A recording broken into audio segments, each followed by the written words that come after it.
Assalamu alaikum dear students. Okay, so we have already talked about respiration and the first step of aerobic respiration, that is glycolysis. Now, as you know that from glycolysis, glucose is broken down into two molecules of pyruvic acid, and this glycolysis takes place in cytoplasm. Now, this pyruvic acid, it has to be taken inside the mitochondrial matrix. Now, for that I already told you that this pyruvic acid, it is transported by some proteins like carnitine shuttle, and in mitochondrial matrix this pyruvic acid is oxidatively decarboxylated to form acetyl coenzyme A. Now this acetyl coenzyme A, it is the first substrate which combines in this Kreb cycle, which is used in this Kreb cycle. Now this Kreb cycle, it is also known as TCA cycle, that means tricarboxylic acid cycle, or organic acid cycle, or mitochondrial respiration, or oxidation of pyruvate, and then the citric acid cycle. It's also known as citric acid cycle because the first compound that is formed in this Kreb cycle is known as citric acid. So what happens? Well, actually this Kreb cycle was discovered by Sir Hannes Kreb, and it was discovered as an intermediate compound of this cycle. So Kreb discovered the intermediate compounds of this cycle.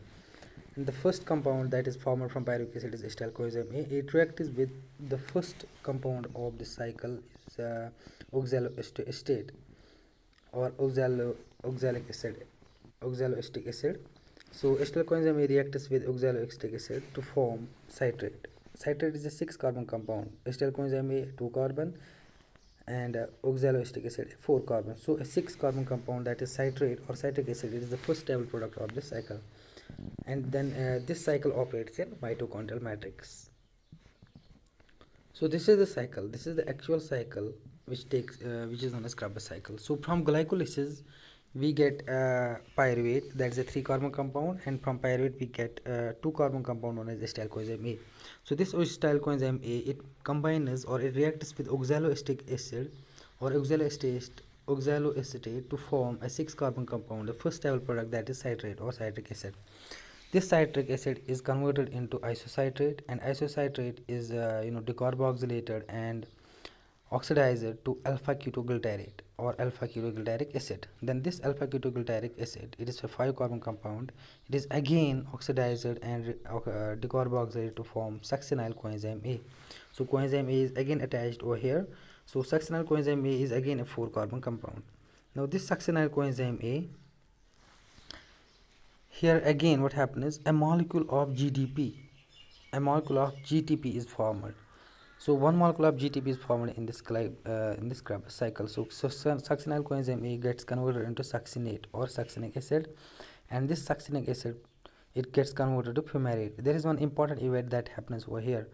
From succinate to fumarate, one molecule of FADH2 is formed. Okay, so one molecule of FADH2 is also formed over here. Now till now you have seen that NADH and NADH are formed, but now one FADH is also formed. So ultimately this fumarate gets converted to malate, and then malate gets converted back into oxaloacetate, and here again a molecule of NADH2 is formed. So this oxaloacetate again then combines to acetyl coenzyme A, and that is how this cycle gets completed. So this is all for today. Thank you.